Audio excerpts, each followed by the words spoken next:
ధన్యవాదాలు sir. So GHMC పరిధిని హైదరాబాద్ నగర పరిధిని విస్తరించేటువంటి క్రమంలో జరుగుతున్నటువంటి చర్చలో దాదాపు బీఆర్ఎస్ పార్టీ నుంచి పెద్దలు శ్రవణ్ గారు మాట్లాడడం జరిగింది. సిపిఐ పార్టీ నుంచి, అలాగే ఎంఐఎం పార్టీ నుంచి, వివిధ భారతీయ జనతా పార్టీ నుంచి కూడా మాట్లాడడం జరిగింది సార్. ఇక్కడ వీళ్ళు ఎంతసేపు మాట్లాడినప్పటికీ పరిధి విస్తరణ రాజ్యాంగ సూత్రాలకు విరుద్ధంగా ఉంది, 74వ రాజ్యాంగ సవరణను వయలేట్ చేస్తూ ఉంది, దాన్ని కూని చేస్తూ ఉంది అనేటువంటి రకరకాల అంశాలు చెప్పుకొచ్చినారు సార్. కానీ ఈ రాజ్యాంగం రాయబడింది మా ప్రజల కోసం సార్. మా ప్రజలకు పోతున్నటువంటి హక్కులు ఏవైతే ఉన్నాయో సార్, మా ప్రజలకు పోతున్న అవకాశాల మీద కనీసం ఒక్క మాటన మాట్లాడతారేమో అని చెప్పి ఎదురు చూస్తూ ఉన్నాం సార్. ఇవాళ దాదాపుగా ఒక ఇన్ని మున్సిపాలిటీలు, 20 మున్సిపాలిటీలు, ఒక 7 మున్సిపల్ కార్పొరేషన్లు ఇందులో విలీనమవుతున్నటువంటి సందర్భంలో సార్, ఇప్పటికే తెలంగాణ రాష్ట్రంలో మా బీసీల పరిస్థితి షెర్లునోని తీసుకొచ్చి బాయిలేసినట్టు అయిపోయింది. వాస్తవానికి ఇప్పుడు ఈ పెద్దంబర్పేట కానీ, శంషాబాద్ కానీ, బహదూర్గూడ కానీ, ఇట్లా 20 మున్సిపాలిటీలు, వివిధ గ్రామ పంచాయతీలు, కార్పొరేషన్లు అన్నిట్లలో పోటీ చేసే వాళ్ళ సంఖ్య కనీసం కొన్ని వందలలో అవకాశాలు ఉండేవి సార్. మాకు కొన్ని వందలలో వార్డు సభ్యులుగా కానీ, లేకపోతే మేయర్లుగా కానీ, డిప్యూటీ మేయర్లుగా కానీ వందల అవకాశాలు ఉండేటివి. ఇవన్నిటినీ తీసుకుపోయి జిహెచ్ఎంసీలో కలిపితే అన్ని అవకాశాలు పోయి కుచించుకపోయి అసలు మా బీసీలకు రిజర్వేషన్ ఫలాలు కుచించుకపోతా ఉన్నాయి, ఇక్కడ దక్కకుండా పోతా ఉన్నాయి. దీని గురించి ఏ పార్టీ అన్న మాట్లాడుతుందేమో అని వెయిట్ చేస్తా ఉన్నాం సార్. మా శ్రవణన్న మాట్లాడతాడేమో అని నేను ఆసక్తిగా పొద్దున చూస్తా ఉన్నా, ఈ అంశం లేవనెత్తాడేమో అని. కానీ అన్న మాట్లాడలేకపోయిండు సార్. ప్రతిసారి సార్ ఇవేదో ప్రజల అవసరాల కోసం పరిధిల విస్తరణ కుచించుక కాస్త లక్కీ నెంబర్ల కోసం డిస్టిక్లు మారినాయి సార్. మన తన లక్కీ నెంబర్ కోసం డిస్టిక్లు మారినాయి. మన తన 6 నెంబర్ రావాలని, పరిపాలన సౌకర్యం కోసం కాదు సార్.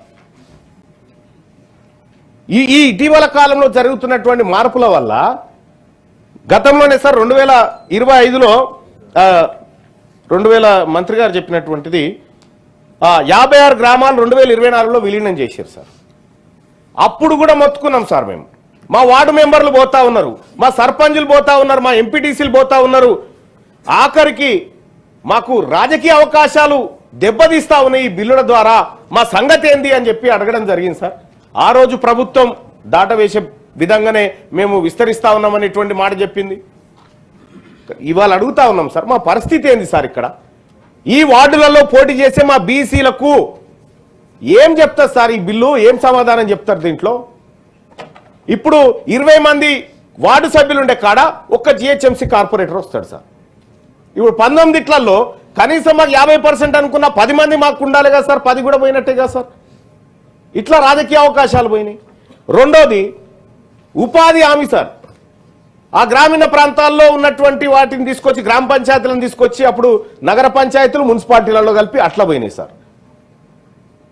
అంటే మా అవకాశాలను దెబ్బతీసే విధంగా ఇది ఉంది సార్.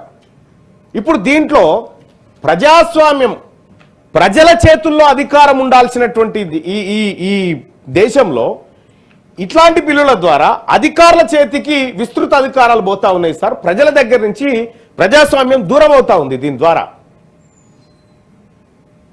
మీరు బిల్లుల మీద బిల్లులు మార్చుకుంటూ పోతే మా సంగతి ఏంది? మేము ఈ రాష్ట్రంలో ఉన్నామా? బీసీలము, మా రిజర్వేషన్లని పోతా ఉన్నాయి. దీని గురించి ఈ రాష్ట్ర ప్రభుత్వం మాట్లాడాలి.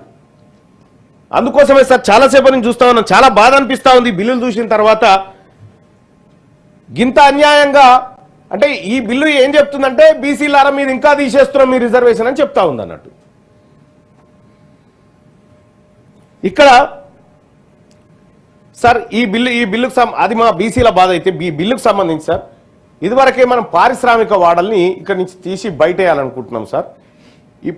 ఇప్పుడు మనం పరిధి బయటేస్తా ఉన్నామా, పరిధి లోపల ఉన్నాయి ఇంకేమైనా మిగిలిపోయినాయి అనేది కూడా ప్రభుత్వం ఒకసారి చూడాలి సార్.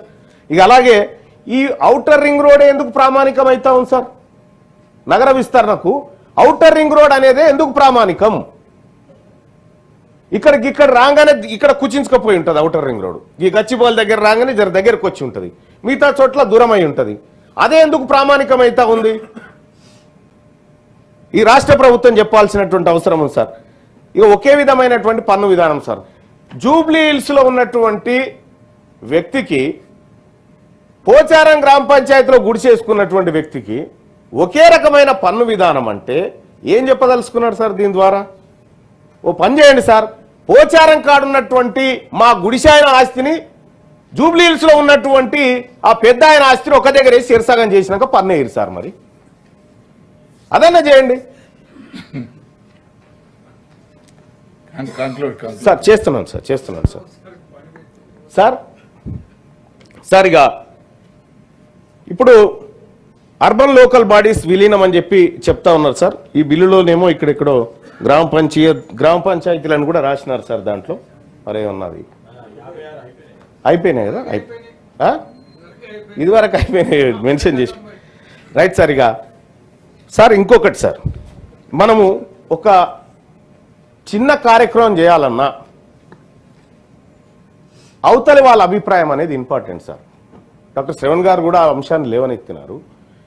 ప్రజల అభిప్రాయాన్ని మీరు జిహెచ్ఎంసీలో మాట్లాడినారని చెప్తా ఉన్నారు. జిహెచ్ఎంసీ బయట ఉన్నటువంటి వాటిని విలీనం చేస్తూ జిహెచ్ఎంసీ పరిధిలో అభిప్రాయాలు తీసుకున్నామని చెప్తే మరి అవతల ఉన్నటువంటి వాళ్ళ ప్రజల అభిప్రాయాల సంగతి ఏంది? ఆ ప్రజల్ని మీరు అమ్మ పోతావా అమ్మని పిల్లగాన్ని చూసినాం మీరు చేసుకుంటారని కనీసం ఆడబిడ్డనే అడుగుతారు పెళ్లి చేసేటప్పుడు, పెళ్లి చూపులప్పుడు. కానీ ఈ ప్రజల్ని ఎవరిని అడగకుండా, ఈ ప్రజల ఆలోచన ఏందో కూడా ఈ రాష్ట్ర ప్రభుత్వం కనుక్కోకుండా మాకు అధికారం ఉంది కాబట్టి చేసేస్తాం, అంటే సార్ కంక్లూజన్ సార్ మాకు అధికారం ఉంది కాబట్టి చేసేస్తామంటే ఇది మంచి పద్ధతి కాదు సార్. ఇది ప్రజాస్వామ్యానికి అంతకంటే మంచిది కాదు.